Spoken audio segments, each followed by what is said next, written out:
ఈ మాట దురుసు అనేటువంటిది బై బర్త్ ఉందండి, చిన్నప్పటి నుంచి ఉన్నటువంటి అహంకార లక్షణం. వాళ్ళు సైలెంట్గా ఉన్నారు. ఈయనకి వేదిక మైక్ ఉంటే చాలు, అప్పటికి ఇప్పటికీ అదే పిచ్చి. ఇలాంటి అవినీతి పరులని మనం నిర్మూలనం చేయాలి, వీళ్ళని జైల్లో పడేయాలి, ఇష్టం వచ్చినట్టు చెలరేగిపోయాడు. హాయ్, అందరికీ నమస్కారం. ప్రముఖ ప్రవచనకర్త గరికపాటి నరసింహారావు గారు మధ్యాహ్న భోజన పథకం మీద చేసిన వ్యాఖ్యలు వైరల్ అయ్యాయి, తీవ్రమైన చర్చకు దారితీశాయి. అనేక మంది తమ అభిప్రాయాలను చెబుతూ ఉన్నారు. కొంతమంది అందులో ఒక 25% కొంతమంది ఆయన్ని సమర్థించే వాళ్ళు కూడా ఉండటం అనేది శోచనీయం. అయితే దీని మీద టీచర్లు, సోషల్ యాక్టివిస్టులు తమ అభిప్రాయాలు చెప్తున్నారు. ఇవాళ మనతో పాటు ఉన్నారు ఒక సోషల్ యాక్టివిస్ట్ అందామా లేకపోతే టీచర్ అందామా, సరస్వతి పుత్రిక కామేశ్వరి సాయి సరస్వతులు గారు ప్రస్తుతం మన స్టూడియోలో ఉన్నారు. ఆమెతో మాట్లాడి అసలు మధ్యాహ్న భోజన పథకం అనే అంశం మీద ఆయన చేసిన వ్యాఖ్యలు ఎంతవరకు సమంజసం మనం మాట్లాడదాం. అమ్మా నమస్కారం. నమస్కారం అండి. అమ్మ, ముఖ్యంగా మీరు ఒక టీచర్ కాబట్టి మిమ్మల్ని అడుగుతున్నా. మీరు పిల్లల్ని దగ్గరగా చూస్తుంటారు, అనేక అంటే మీ జీవితం మొత్తం కూడా ఒక సంస్కృతం టీచర్గా మీరు చూస్తున్నారు కాబట్టి, అయితే ఈ మధ్యాహ్న భోజనం అనేది ఇవాళ కాదు, చాలామందికి తెలుసో లేదో 1983లో ఎన్టీ రామారావు గారు ప్రవేశపెట్టారు. సో ఆ మధ్యాహ్న భోజన పథకం తర్వాత కేంద్ర ప్రభుత్వం 1996లో దానికి మరింత సొబగులు అద్దె అన్ని రాష్ట్రాలు అమలు చేయాలని కూడా చెప్పింది. సో అలాంటి మధ్యాహ్న భోజన పథకాన్ని గరికపాటి నరసింహారావు గారు చేసిన వ్యాఖ్యలు కొంత ఆశ్చర్యపరిచేలా అనిపిస్తోంది. అంటే ఇంత పెద్ద ప్రవచనకర్త కదా, ఆయనకంటే పేదల వాళ్ళు మధ్యాహ్న భోజనం పథకం కోసం వెళ్ళిపోతారు, గుడ్డు కోసం వెళ్తారు, గుడ్డ గాడిద గుడ్డ, ఇలాంటి మాటలు చాలా హర్ట్ చేశాయి. ఒక టీచర్గా మీ అభిప్రాయం ఏంటమ్మా? టీచర్గా అత్యంత సన్నిహితంగా ఆ మనిషి స్వభావం నాకు తెలుసును కాబట్టి చెప్తున్నాను. ఈ మాట దురుసు అనేటువంటిది బై బర్త్ ఉందండి, చిన్నప్పటి నుంచి ఉన్నటువంటి అహంకార లక్షణం. ఒక మాట మాట్లాడేటప్పుడు దీన్ని ఫలితాలు ఏమిటి అనేటువంటి ఆలోచన చెయ్యడు, మాట్లాడుకుంటూ పోవడమే. ఫలితాలను చాలా ఫేస్ చేసినటువంటి సన్నివేశాలు కూడా చాలా ఉన్నాయి అనుకోండి. ఇప్పుడే కాదు, గతంలో కూడా చాలా కాలం క్రితం ఇంటర్మీడియట్ పేపర్లు లీకేజ్ అయినప్పుడు గవర్నమెంట్ ఏదో చర్య తీసుకుంది అవతల వాళ్ళ మీద. అప్పటికి ఎదుగుతూ ఉన్న వయస్సు కదా, మాట్లాడు కూరుకోవాలి కదా. సొసైటీలో ఎంతమంది లేరు, లాయర్లు ఉన్నారు, డాక్టర్లు ఉన్నారు, వక్తలు ఉన్నారు, వాళ్ళు సైలెంట్గా ఉన్నారు. ఈయనకి వేదిక మైక్ ఉంటే చాలు, అప్పటికి ఇప్పటికీ అదే పిచ్చి. కీర్తికాంక్ష ఇప్పుడు ధనకాంక్ష కూడా అనుకోండి. చాలా కాంక్షల్లో ముందు కీర్తికాంక్ష. మైక్ పట్టుకున్నాడు, ఇలాంటి అవినీతి పరులని మనం నిర్మూలనం చేయాలి, వీళ్ళని జైల్లో పడేయాలి, ఇష్టం వచ్చినట్టు చెలరేగిపోయాడు. ఇంటికి వచ్చాడు, భోజనం చేసి పడుకున్నాడు. సాయంత్రానికి ఎవరిని వ్యాఖ్యానం చేసాడో వాళ్ళ తాలూకు వాళ్ళు 10 కార్ల మీద కత్తులు వేసుకొచ్చారు మా ఇంటికి. అప్పటికి మేము గరికపాటి జూనియర్ కాలేజీ రన్ చేస్తున్నాం. చిన్న పిల్లలు వస్తే మాట్లాడినారు, పరిగెత్తుకొచ్చాడు అశోక్, అమ్మ మేడం వాళ్ళందరూ కత్తులు ఇచ్చుకొచ్చారంటే ఎంత పిరికి మనిషి అంటే, అన్నవాడు నిలబడి మాట్లాడేని అనాలి కదా. అన్నప్పుడు నిలబడాలి. మాట్లాడేసాడు. లోపలికి వెళ్ళి బెడ్రూమ్లో తలుపులేసి కూర్చుని, నువ్వు చూడు నువ్వే రక్షించని నా మీద అంటే, నేను ఇంటికి తాళం వేసి నా దగ్గర పెట్టుకొని ఆ రూమ్కి తాళం వేసి, ఆ వచ్చిన ఆమె ఒక లేడీ వచ్చింది, వెనకాల 20 మంది అండి వచ్చారు, కర్రలు వేసుకొచ్చారు చిత్తగొట్టేయడానికి. అసలు ఆ వేళ తాళం ఇచ్చేస్తుంటే సరిపోయేది. కానీ మరి ప్రపంచానికి ఇన్ని వ్యాఖ్యలు వినేటువంటి ప్రవచనాలు వినే యోగం ఉంది కాబట్టి ఆగాను. ఆలోచన నాకు రాలేదు.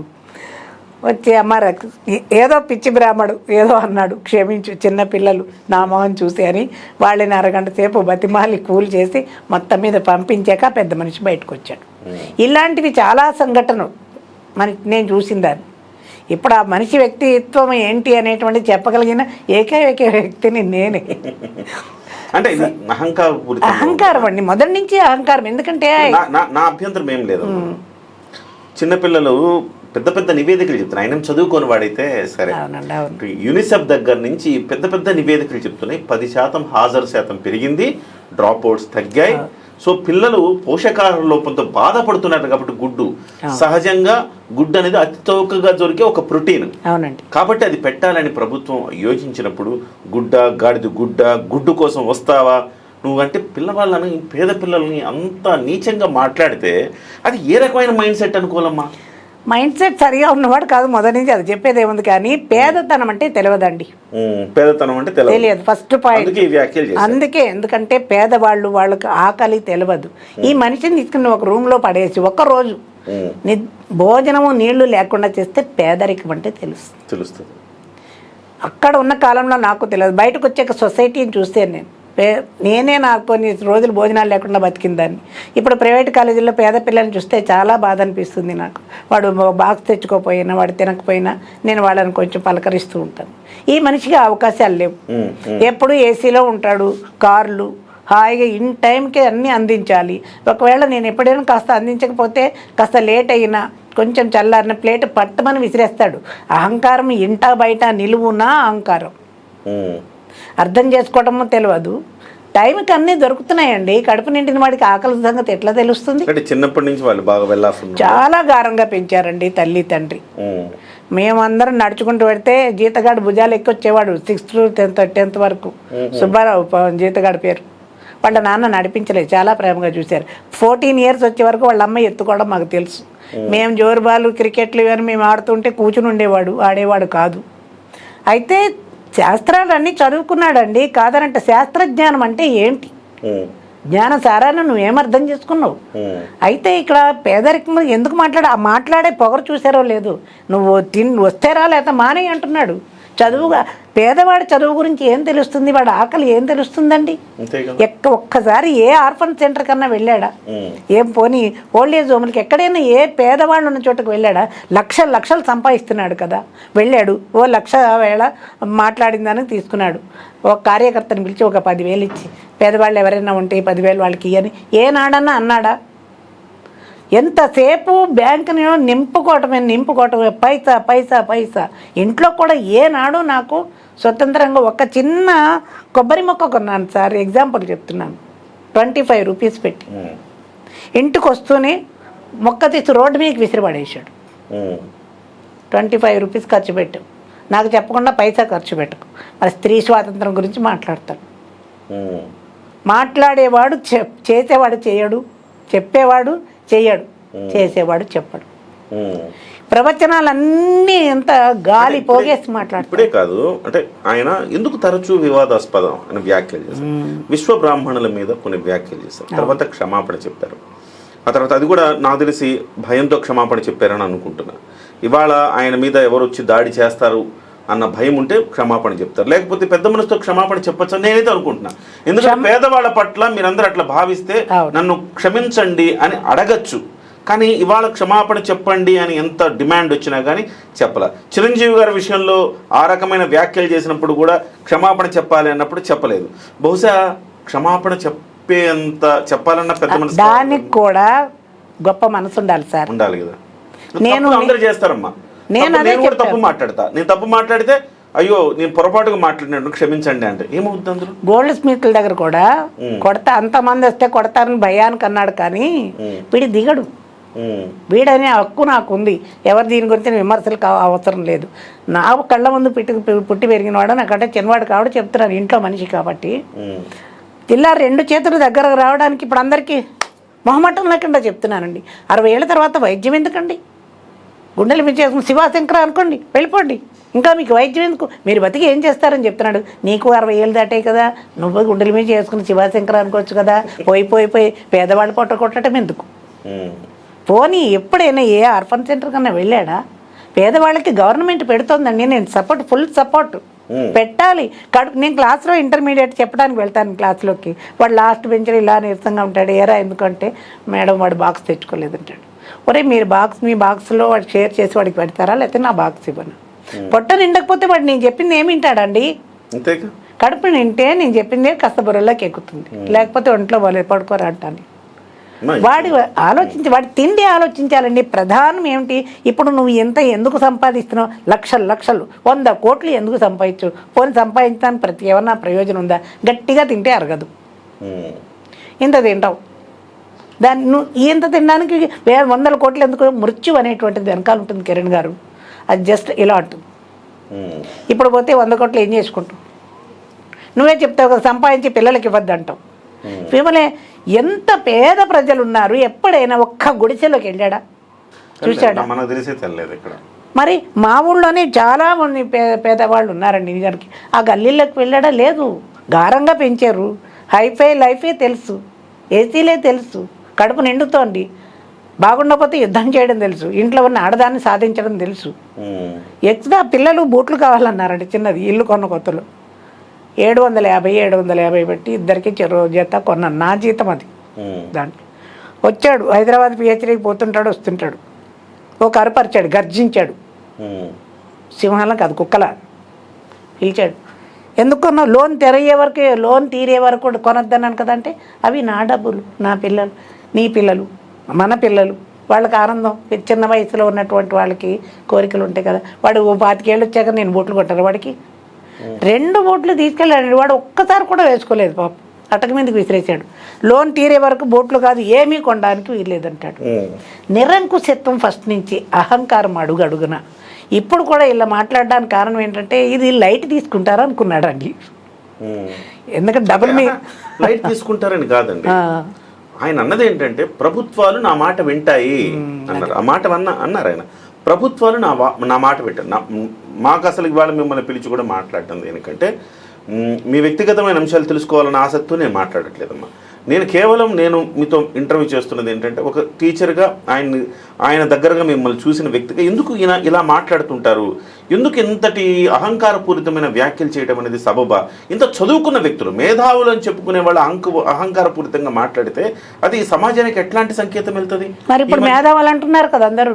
ఆవిడ అంటుంది, ఎవరు ఆవిడ పేరేమో మనకు తెలియదు కానీ ఖబర్దార్ ఉంది, నిన్ననే చూశాను నేను. అది ఎవరికి ఖబర్దారు?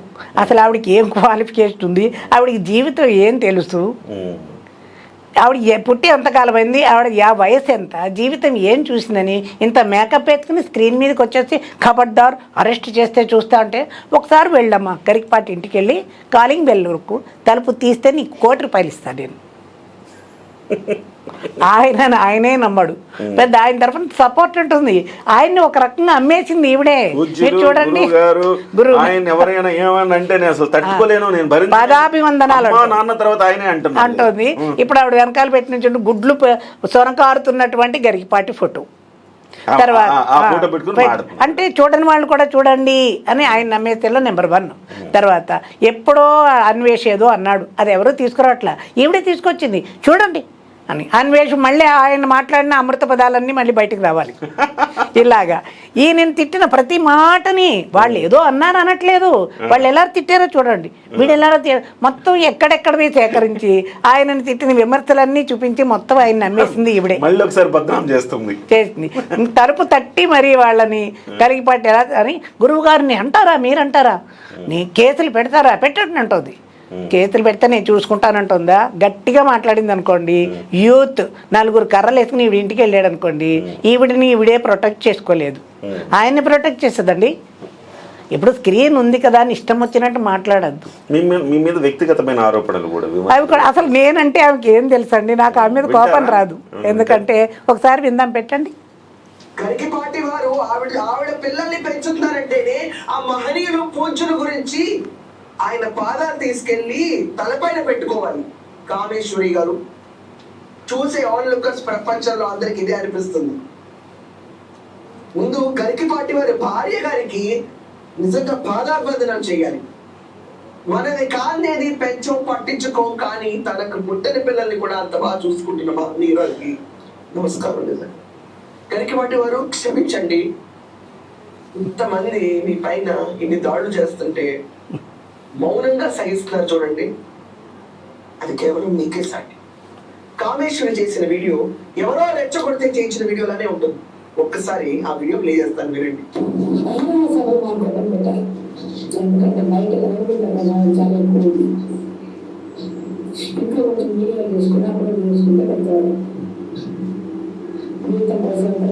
రామకృష్ణ చేసిన తమని పశ్చాత్తాపడితే భగవంతుని వారు క్షమిస్తారు. అహంకారం ఎవరికి కలిసి కాదు. నేను ఎవరు సాధించేది లేదు. అన్ని గ్రంథాలు, కీర్తి ప్రతిష్టలు అన్ని ప్రవాహంలో కొట్టుకుపోయాయి. 4 నెలల తర్వాత మళ్ళీ అందరూ అన్ని మర్చిపోయి వచ్చేస్తారనుకుంటే నేను నా కథ అంటే మర్చిపోయి వచ్చేసాను. ఇది చాలా పెద్ద ఇష్యూ కాబట్టి జాగ్రత్తగా ఉంటామని. ఒక ఊళ్ళో పుట్టి పెరిగాను కాబట్టి మీ కష్టాన్ని చూసాను కాబట్టి నైవేశ్వరంగా నేను ఇచ్చేటువంటి స్థలాలు నా పిల్లల్ని గురించి పెద్ద చేశాను కాబట్టి కూడా కొంచెం ఇచ్చేటువంటి సలహా ఎక్కడితో నీకు నాకు రుణం తీరుతుంది. నీ గురించినటువంటి వీడియో నాకు ఇంకా నాకు అవసరమే లేదు. నా పిల్లలకి చెప్పాల్సింది చెప్పేసాను. కుటుంబపరమైనటువంటి వీడియోలు ఇంకా నేను చేయలేదు. కానీ నన్ను కామెంట్ చేసేటువంటి లేడీస్ కోసం అయితే చేస్తూనే ఉంటాను. గరికిపాటి వారు ఆవిడ పిల్ల అయితే ఇక్కడ ప్రధానంగా ఇక్కడ కామేశ్వర్ గారు నేను ఇక ఆమె మాట్లాడింది సబ్జెక్టు మాట్లాడారు. కేవలం మీరు బహిరంగ సభలు మానుకోండి గుడ్లు పడతాయి అని చెప్పారు. కోడిగుడ్ల మీద మాట్లాడారు కదా. బహిరంగ సభలు ఇలా మాట్లాడితే పేద పిల్లలు మీరు అవమానించారు కాబట్టి ఆ పిల్లలు కడుపు మండి మీ మీదకి వచ్చి మీరు దాడి చేస్తే ఏమవుతుంది. సో పేదలందరి గురించి మీరు మాట్లాడారు కాబట్టి ఇలా ఉండద్దు అని చెప్పి మీ వ్యక్తిగతమైన అంశాలకు ఇక సెలవు నేను మాట్లాడను అని చెప్పిన తర్వాత కూడా సదరు వ్యక్తి ఇవాళ మళ్ళీ వ్యక్తిగతమైన కామెంట్స్ చేసి మళ్ళీ ఇవాళ కామేశ్వర్ గారు ఇవాళ మాట్లాడడానికి కారణమయ్యారు. ఇది కూడా ఆ క్రెడిట్ ఆవిడకి వెళ్తుంది. అవును. ఇప్పుడు గరికపాటి గారి గురించి మళ్ళీ మీరు మాట్లాడుతున్నారంటే రీజన్ ఆవిడే. అంటే గెలికి తన్నించుకోవడం వాళ్ళకి అలవాటు. చెప్తున్నాను కదా, ఈవిడికి పూర్తిగా ఆయనకి వ్యతిరేకి. ఆయన వైపు మాట్లాడుతూ ఆయన్నే అమ్మేసింది. నన్ను కూడా బయటకు లాగాలని ఇలాంటి తాటాక చెప్పులకి లొంగేదాన్ని కాదు నేను. ఇప్పుడు దాని నిన్న ఇప్పుడు నన్నే ఇష్యూ చేసుకున్నారు. నేను అవసరం మా పేద పిల్లల గురించి ఆలోచించండి. ఇప్పుడు మాట్లాడింది ఈమె జీవితంలో ఒక 10 రూపాయలు ఎవరికైనా దానం చేసిందా? ఆయన స్త్రీమూర్తుల గురించి మాట్లాడతాడు. నువ్వు స్త్రీలా ఉన్నావు అసలు ఆలోచించు. ఎలా మాట్లాడుతున్నావు? అది వదిలేయండి. మాట్లాడే మాటను సున్నితంగా మాట్లాడాలి. ఆయన వైపే మాట్లాడుతున్నట్టుగా ఉంటే మరి ఆయన పిక్చర్ ఎందుకు పెడుతుంది? ఏమి ఆయన తిట్టినవన్నీ ఎందుకు పెడుతుంది? ఆమె నా ఇష్యూ ఎందుకు తీసుకొస్తుంది? That is my personal matter. ఈమెకేం సంబంధం? తర్వాత అసలు నేను ఆయన మా జీవితం నేనేం కోల్పోయాను, ఆయన ఏం చేశాడు, ఈమెకి ఏం తెలుసునని మాట్లాడుతుందండి. ఈమె కాదండి, మొత్తం ఇవాళ యూట్యూబ్లో అన్ని ఛానల్స్ వాళ్ళు కూడా వాళ్ళకి ఒక టాపిక్ దొరికింది. ఏదెవరు? నేను. స్త్రీ అనేసరికి లోకువ అయి మనం కూడా స్త్రీలే. మన ఇంట్లో పిల్లలు ఉన్నారు, ఆడపిల్లలు ఉన్నారు, వాళ్ళకి కష్టం వస్తే ఏంటి? ఆమె ఏదో చెప్పుకుంది కానీ దీని గురించి మనం ఎందుకు మాట్లాడాలని లేదు. నా ఇష్యూ అప్పుడు అడ్డబొట్లు వాళ్ళు, నిలువుబెట్లు వాళ్ళు, మొత్తం బ్రాహ్మణులందరూ వచ్చేసారు జెండాలు వేసుకొని నాకు వ్యతిరేకంగా వచ్చేసి ఆయన్ని సపోర్ట్ చేస్తూ ఈవిడ ఇలాగా ఆవిడలాగా అంటూ మాట్లాడారు. మరి ఒక్క బ్రాహ్మడు రావట్లేదు ఇవాళ. ఈ గరికిపాటి నేను ప్రశ్నిస్తున్నా, నీ సపోర్టర్స్ అన్నావు, ఎవ్వరూ లేరు నీకు. ఉంటే మరి నీకు సపోర్ట్ చేసేవాళ్ళు ఎవరు వస్తున్నారు? ఎవరైనా వచ్చి ఆయన మహానుభావుడు, మాకు ఇంత సహాయం చేశాడు, ఇంత గొప్పవాడు, ఏ ఒక్కడు ఎందుకు మాట్లాడట్లేదు? నీకు సపోర్టర్స్ ఎవరున్నారు? బంధువులు లేరు, తల్లి లేదు, బయట సొసైటీలో ఉన్నది కానీ చెడగొట్టుకోవటం. కానీ ఇప్పుడు ఆయన మాట్లాడిన అందరికీ అన్నింటికి కూడా చప్పట్లు కొడుతున్నారంటే చప్పట్లు కొట్టే మనిషిని ఈ స్థితికి తీసుకొచ్చారు. అసలు కోడిగుడ్ల సభలో మీరు చూసారో లేదో, ఆ మోగిన చప్పట్లు వాళ్ళు దొరికితే వాళ్ళని ఏం చేసినా పాపం లేదు. వాళ్ళు పేదవాళ్ళు అయి ఉండారండి. వాళ్ళకి పేదరికం తెలిసిన వాళ్ళు అయితే చప్పట్లు కొట్టరు. ఈయన మాట్లాడిన ప్రతి మాటకి చప్పట్లు కొట్టి వాళ్ళలో ఎవరు పేదవాళ్ళు లేరు. అసలు పేదరికం అంటే ఈ మనిషికి తెలియదండి. తెలిసిన వాడైతే ఆ ధర్మ సంపాదన అయితే అంత ఉండదు అని అందరికీ నీతి చెప్తాడు కదా. నీది అధర్మమైన సంపాదన కాబట్టి 100 కోట్లు ఉన్నాయి. 100 కోట్లు నువ్వు ఏం దానం ధర్మం చేసావు చెప్పు. సార్ సంపాదన ఎట్లా అంటే ఆయన ప్రవచనాలు చేశాను, దాని ద్వారా నాకు డబ్బులు వచ్చినాయి అంటే వచ్చాయడండి. వచ్చిన దాన్ని నువ్వు పేద ప్రజలకి ఏం ఖర్చు పెట్టావు? నీకు పేదరికం ఏం తెలుసు? నువ్వు అన్నం పెట్టవు, పెట్టేవాళ్ళని పెట్టని బాబా. ఇదంత వరకు ధర్మం. పైగా అందరూ వింటున్నారని ఆ రాష్ట్రం వాళ్ళు ఈ రాష్ట్రం వాళ్ళు వింటున్నారు. కెమెరా ముందు నేను మాట్లాడుతున్నాను. నీకు ఇష్టమైతే రా, మేము చదువు మాత్రమే చెప్తాం, నీకు డ్రెస్సులు ఇవ్వం, పుస్తకాలు ఇవ్వం, తిండి పెట్టమంటే. కాదు మేడం, ప్రభుత్వాల బాధ్యత, మినిమం బాధ్యత ఏంటి? విద్య, వైద్యం, మౌలిక సదుపాయాల కల్పన. అవునండి, ఇది ప్రభుత్వాల బాధ్యత కదా. మిగతా మీరు బట్టలు నొక్కారా నొక్కలేదా పక్కన పెడితే, తల్లికి వందనం ఇచ్చారు, ఇంకోటి విద్యని మీకు నాణ్యంగా అందించాలి. విద్యకు సంబంధించి నువ్వు యూనిఫామ్ పెట్టావు కాబట్టి యూనిఫామ్ కొనుక్కునే స్తోమత పేదలకు లేదు కాబట్టి యూనిఫామ్ డబ్బులు ఇవ్వాలి. అలాగే వాళ్ళు మధ్యాహ్నం పూట పోషకాహారం తినలేరు, వచ్చేటప్పుడు ఉదయాన్ని వండుకొని రాలేరు కాబట్టి పిల్లల్ని చదివించకుండా పనికి తీసుకెళ్తారన్న ఉద్దేశంతో భోజన పథకం, భోజనం పెట్టాలి, మీరు బట్టలు ఇవ్వాలి, బుక్స్ ఇవ్వాలి. ఇది మినిమం బాధ్యత కదమ్మా. అవునండి, గవర్నమెంట్ మినిమం బాధ్యత అనేది కామన్గా ఎవరికైనా తెలుసు కదా, దాన్ని ఎట్లా తప్పుపడతారని నాకు అసలు ఆశ్చర్యంగా ఉంది నాకు. ఈయన వెనకాల సపోర్ట్ ఏదో ఉంది, దేన్నో ఆశించాడు, దేన్నో ఆశించి మాట్లాడాడు. అందులో ఆయన ప్రవచనకర్త, రామాయణ భారతాలు చెప్పాలి, లేకపోతే భగవద్గీతలో ఒక శ్లోకం తీసుకుని దాని గురించి చెప్తే నువ్వు ఏం చెప్తే అది వింటున్నారు కదా, మరి ఆ ధర్మం గురించి చెప్పాలి. కానీ ప్రవచనకర్తల కర్తవ్యం ఇప్పుడు చాగంటి వారు చెప్పారు అంటే ఆలోచింపజేస్తుంది, సామవేదం వారు చెప్పారంటే ఒక అంశం ఆలోచింపజేస్తుంది. ఈయన ఆలోచింపజేసేవి ఏమి ఉండవు. వీళ్ళందరూ పరిగెత్తుకుని ఎందుకు వస్తున్నారు అంటే డబుల్ మీనింగ్ మాటలకి, ఆ జోక్స్ కోసం రావడం. సభ అయిపోయే బయటికి వెళ్తే సారం ఏముందా, నథింగ్, కాలక్షేపం పట్టాలి, లేదంటే ఏమీ లేదు. సమాజం కోసం బతకాలి. సమాజానికి నువ్వేం చేస్తున్నావు? మారాను సమాజాన్ని మార్చన్నారు. ఏ ఒక్కడన్నా వచ్చి ఆయన చెప్పిన ఈ అంశం మీద నేను మారాను అన్నవాడు ఎవడైనా ఉంటే చూపించు. 2 వారాల నుంచి నేను ఉతికి ఆరేస్తున్నారు ఒక్కొక్కళ్ళును. ఎప్పుడన్నా బయటకు వచ్చి ఈయన వల్ల నేను మారాను అంటున్నారా? అత్తల మీద చెప్పాడు, కోడళ్ళ మీద చెప్పాడు. అత్తగారు వచ్చి నేను మారాను బాబు అని కానీ, కోడలు వస్తే నేను మారాను బాబు అని కానీ ఎవడన్నా చెప్పాడా? ఈయన కామెంట్లో ఎక్కువేమో ఈ సాంసారి ఇవెందుకండి? ఒక ప్రవచనకర్త, పైగా మహానుభావుడు అంది కదా ఇప్పుడు ఆవిడ, ఆయనకి పాదాభివందనాలు చేయాలి. మహాజ్ఞాని, మహాపండితుడు. నీ సపోర్ట్ పేదవాడికి చేస్తే అమ్మా మేము కూడా నీకు సపోర్ట్ చేస్తాం, ఆయనకి ఎందుకు? సో ఇయే కాకుండా ఇంతకుముందు కూడా చాలా విషయాలు, ఇప్పుడు విశ్వబ్రాహ్మణుల విషయంలో, తర్వాత చిరంజీవి గారి విషయంలో కాక ఇంకా కొన్ని సందర్భాల్లో కూడా ఇలాంటి వ్యాఖ్యలు చేసి చిరంజీవి గారి విషయంలో అప్పుడు కూడా నేను అనుకున్నాను. ఎందుకంటే మీరు గమనించారు నాకు తెలియదు కానీ చిరంజీవి గారు కోపంగా ఉన్నది సినిమాల్లో తెప్పితే నేను ఎక్కడో చూడలేను. అది కూడా యాక్టింగ్. చాలా సౌమ్యుడు అండి. ఆయన ఎంత మంచిగా మాట్లాడతారు అంటే, ఆ తర్వాత ఆ కుటుంబ విషయాలు కూడా అప్పుడప్పుడు యూట్యూబ్లో వస్తూ ఉంటాయి కదా, అంత సరళమైన స్వభావం ఉన్నాడు. అసలు చిరంజీవి గారి స్థాయికి కానీ ఆయన ఆస్తిపాస్తులకు కానీ ఈయన ఎందుకు పనికొస్తాడు? నీ మీద గౌరవం ఉండి పిలిచారు అలయకి. పిలిచినప్పుడు అక్కడ మహామేధావులు ఎంతమంది లేరండి. అందులో మనం కూడా ఒకటే అనుకుని కూర్చోవాలి. కానీ చిరంజీవి గారు రావాలి, నేను పోతానంటే పోవయ్యా, నువ్వు వస్తే ఏంటి రాకపోతే ఏంటి? ఇప్పుడు నువ్వు సభలో ఉండి ఉద్ధరించేది ఏమీ లేదు. ఇటువంటి పేర్లు తెచ్చుకోవడానికే కదా అనిపించుకోవటం. నేను ఒక మాట చెప్పండి. చిరంజీవి గారిని చూసి అనేక మంది ఇన్స్పైర్ అయ్యారు. ఇవాళ ఐఏఎస్లు, ఐపీఎస్లు, వ్యాపారస్తులు చిరంజీవి గారు స్వయం కృషితో ఎదిగిన తీరును చూసి ఆయన్ని ఇన్స్పిరేషన్గా తీసుకొని వాళ్ళందరూ ఇవాళ 100 కోట్లు 1000 కోట్లు సంపాదించిన వ్యాపారస్తులు ఉన్నారు. అలాగే మంచి పేరు ప్రఖ్యాతులు సంపాదించిన ఐఏఎస్ ఐపీఎస్లు ఉన్నారు. వాళ్ళందరినీ కదిలిస్తే మా జీవితంలో మేము చిన్నప్పటి నుంచి చిరంజీవిని చూసి ఆయన చూసి ఒక ఇన్స్పిరేషన్ తెచ్చుకుని కష్టపడి మేము చదివి పైకి వచ్చామని చెప్తారు. అదే కాకుండా ఆయన నుంచి సహాయాలు పొందిన వాళ్ళు కూడా, ఆయన నుంచి రోజు కొన్ని లక్షల రూపాయలు, మీరు అన్నారు కదా గరికపాటి వారు ఎంతమందికి సాయం చేశారు. సరే, నాకు 100 రూపాయలే ఉండొచ్చు, నేను 10 రూపాయలు ఇవ్వచ్చు. కానీ 1,00,000 రూపాయలు ఉన్నప్పుడు ఒక 1000 రూపాయలు ఇవ్వచ్చు నేను. కానీ అసలు ఆ 1,00,000 రూపాయలు ఉండి ఆ 1000 రూపాయలు 10,000 ఇచ్చాడా అనేది కదా పాయింట్. చిరంజీవి స్థాయిలో చిరంజీవి చేస్తే గరికపాటి స్థాయిలో గరికపాటి వారు చేయాలి కదా. ఒక్కటే సార్, ఎవరినైనా ఇంతమంది ఉన్నారు ఫ్యాన్స్, ఏ ఒక్కరినైనా ఇంటికి పిలిచి ఓ గ్లాసులు మంచినీళ్ళు కానీ, ఒక కప్పు కాఫీ కానీ, ఒక పూట భోజనం పెట్టాడా అడగండి. ఇంటికి వచ్చిన వాళ్ళు అడుగు పెట్టి లోపలికి రానివాడు. ఈయన అక్కడికి వెళ్ళి వాళ్ళ మీదకి వెళ్ళి, ఒకసారి మా వంట ఆమె ఈయన గురించి చెప్పింది, అహంకారం చెప్తున్నానండి. అందరు ఫ్యామిలీ కూర్చున్నారట, ఇవిడ పప్పు వేస్తుంటే గబక్కన కొంచెం కూరలో పడింది. ఈ మొత్తం విస్తరి చేసి పడేయండి, నాకు కొత్తది వేయండి అని వాళ్ళ మీద ఫైర్ అయిపోయాట.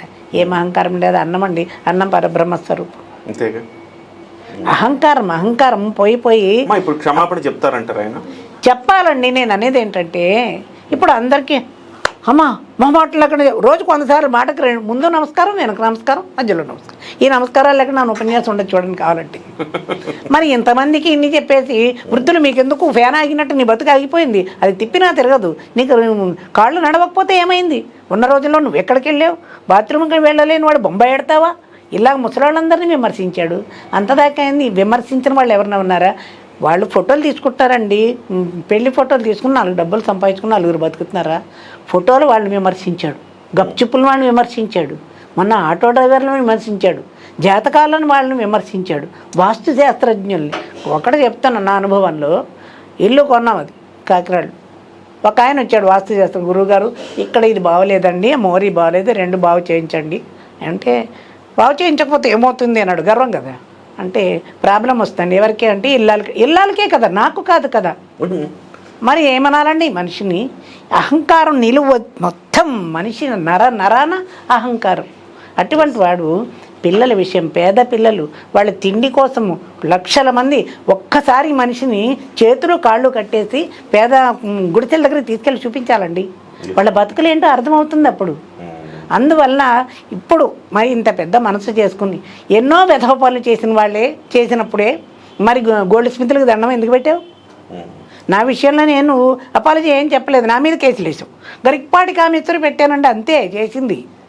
నా పరువు పోయింది మొత్తం అన్నాడు. నా బతికే పోయింది కదా, నేను ఎన్ని కేసులు పెట్టాలి? ఆడదాన్ని పెట్టేశాడు. ఇంతమంది తిడుతున్నారు, ఇప్పుడు వాళ్ళ మీద ఏం కేసులు పెట్టాడు? నేను అనేది ఏంటంటే రావాలండి, ఆ జ్ఞానం లేదు, చెప్పేవాళ్ళు లేరు.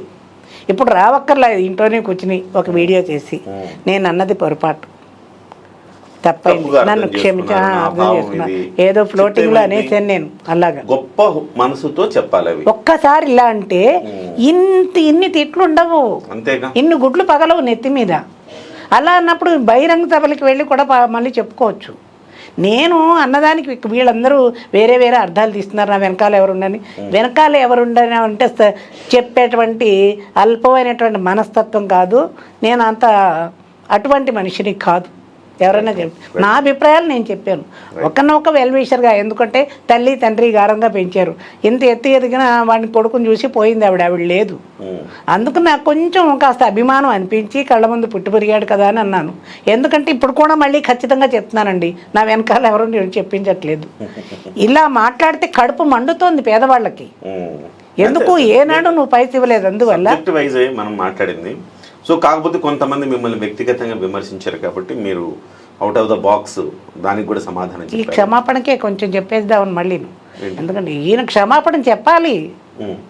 ఎందుకు అంటే పెద్ద మనసుతోటి చెప్పాలి. చెప్పడానికి ఎందుకు ఆయన అభిమానపడుతున్నాడు? చెప్పేసినాడు, అది ప్రాబ్లం సాల్వ్ అయిపోతుంది. పైన మాట్లాడిన కానీ ఇప్పుడు ఎవరైనా మానవ మాతృలమే, తప్పులు సహజం, పొరపాటుగా మాట్లాడడం సహజం. కాబట్టి దాన్ని గుర్తించి నేను ప్రవచనకర్తని, నేను నిజాలే చెప్తా, అంతా కరెక్టే చెప్తా, నేను మాట్లాడిందే వేదం, నేను నా మాటకి తిరుగులేదు, నేనే కరెక్ట్ అనుకున్న భావం నుంచి, అహంకారపూరితమైన ధోరణి నుంచి బయటకు వచ్చి ఎస్ ఎంతటి వాడైనమ్మా, నేను చెప్తున్నా ఎంతటి వాడైనా ఎవరైనా కానీ చాలా పెద్ద పెద్ద వాళ్ళే చెప్పారమ్మా క్షమాపణలు. ఏముంది అందులో? క్షమాపణ చెప్తే మీ విలువ పెరుగుతుంది తప్ప తరగదు కదమ్మా. అదే నేను ఎప్పుడు నాకు తెలుసునండి, అది నేను ఎన్నోసార్లు కూడా అనుకుంటాను. ఒక్కసారి అనవసరంగా మాట్లాడేస్తున్నాడు చాలా విషయాలు, అందులోకి ఎందుకండి అవసరమా? అసలు ఏమనుకుంటాడో తెలియదు. ప్రతి దాంట్లోకి పోతాడు, మైండ్ సెట్ సరిగా లేదు, ప్రతి దాంట్లోకి పోతాడు. కొట్టడం ఎందుకు, క్షమాపణ ఎందుకు? కొట్టే ముందే కొడితే పట్టుకుంటే ఏం మాట్లాడుతున్నాం పూనకం వస్తుంది ఆయనకి, ఏం మాట్లాడుతున్నాం అన్ని తనకు మాత్రమే తెలుసు, తను చెప్పిందే వేదం అని ఆయన అనుకుంటారు. అని ఎవ్వరు అంతా అల్పజీవులు, నాకు మాత్రమే అన్నీ తెలుసు అని అహంకారమే కానండి. ఇక ఇది పసివాళ్ళు పేదవాళ్ళు భోజనం అండి, మిగిలిన విషయాల్లో ఏవైనా నేను వదిలేద్దాం. దాని గురించే మిమ్మల్ని ఇవాళ మీతో మాట్లాడించాను. సో మధ్యలో కొంతమంది మిమ్మల్ని వ్యక్తిగతంగా దాడి చేశారు కాబట్టి దానికి చెప్పుకునేందుకు ఒక అవకాశం, వేదికను మనం కిరణ్ టీవీ న్యూస్ తరఫున మీకు ఇవ్వటం జరిగింది. ఫైనల్ గా నన్ను విమర్శించిన వాళ్ళకి ఒక మాట చెప్పేసి నేను కూడా వదిలేస్తాను. ఎవరు ఎన్ని విమర్శించినా ఇవాళ భర్త అనేవాడు తోడబుట్టిన వాళ్ళే ప్రేమించనిటువంటి రోజులు నాకు. వీళ్ళు ఎందుకు నన్ను అభిమానిస్తారు, నన్ను ఎందుకు హైలైట్ చేస్తారు? ఏదో మాట్లాడాలి, నన్నే టార్గెట్ చేసి మాట్లాడుతున్నారు. ఇక్కడ చూసుకోవాల్సింది పేద పిల్లల తిండి గురించి ఆలోచించాలి, కానీ నన్ను ఏమంటే మీకు వచ్చేది ఏమీ లేదు. ఇంతకు మించి ఏమన్నా అన్నా కూడా ఐ డోంట్ కేర్. నేను అసలు వాటిని చూడను, చూసినా స్పందించిన నాకు వచ్చిన నష్టం అయితే లేదు. నా ఫోటోలు చూపించి మీరు వ్యూస్ కోసమని మాట్లాడకండి, కోడిగుడ్ల మీద మాట్లాడండి, పిల్లల తిండి మీద మాట్లాడండి.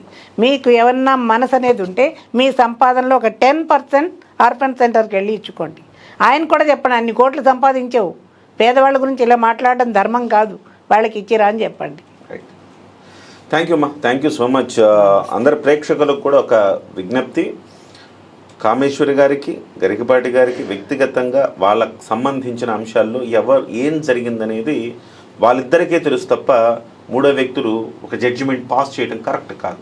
మనకు తెలియదు ఏ భార్యాభర్త విషయమైనా, ఏ కుటుంబ విషయమైనా అందులో వాళ్ళకు మాత్రమే తెలుస్తుంది. మనం ఒక జడ్జిమెంట్ పాస్ చేసేసి ఛానళ్ళలో కూర్చోబెట్టేసి ఇది కరెక్ట్ అని ఇది తప్పు అని చెప్పి మనం జడ్జిమెంట్లు పాస్ చేయకూడదు. దాన్ని పక్కన పెడితే నేను కేవలం ఈ ఇష్యూలో గరికపాటి గారు ఒకటి కాదు రెండు కాదు వరుసపెట్టి ఆయన పొరపాటు మాటలు మాట్లాడుతున్నారు. నేను గరికపాటి వారి మీద నాకు గౌరవం కూడా ఉంది. కొన్ని అంశాల్లో చాలా ఆయన మూఢనమ్మకాలని పారదోలేలాగా కాస్త సరళీకరణ సింప్లిఫై చేసేలాగా కొన్ని మాట్లాడతారు. ఖచ్చితంగా దాన్ని నేను అప్రిషియేట్ చేస్తాను. కానీ అంతా అన్నీ తమకే తెలుసు అనే భావన మాత్రం బయటికి రావాల్సిన అవసరం ఉంది. పిల్లల మీద మాట్లాడిన మాటలు, పేద పిల్లల మీద మాట్లాడిన మాటలు మాత్రం ఖండించాల్సిందే. డెఫినెట్గా ఆయన తప్పు తెలుసుకోవాలి. క్షమాపణ చెప్పడం అంటే ఎస్ నేను పొరపాటు చేశానన్న ఒక ఆయనకు ఒక ఏమంటారు దాన్ని ఒక ఆయనకు ఒక అవేర్నెస్ పశ్చాత్తాప ధోరణి ఆయనలో కలగాలన్న ఉద్దేశంతోనే తప్ప అంతకు మించలేదు.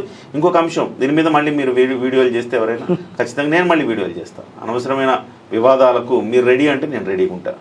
నమస్కారం.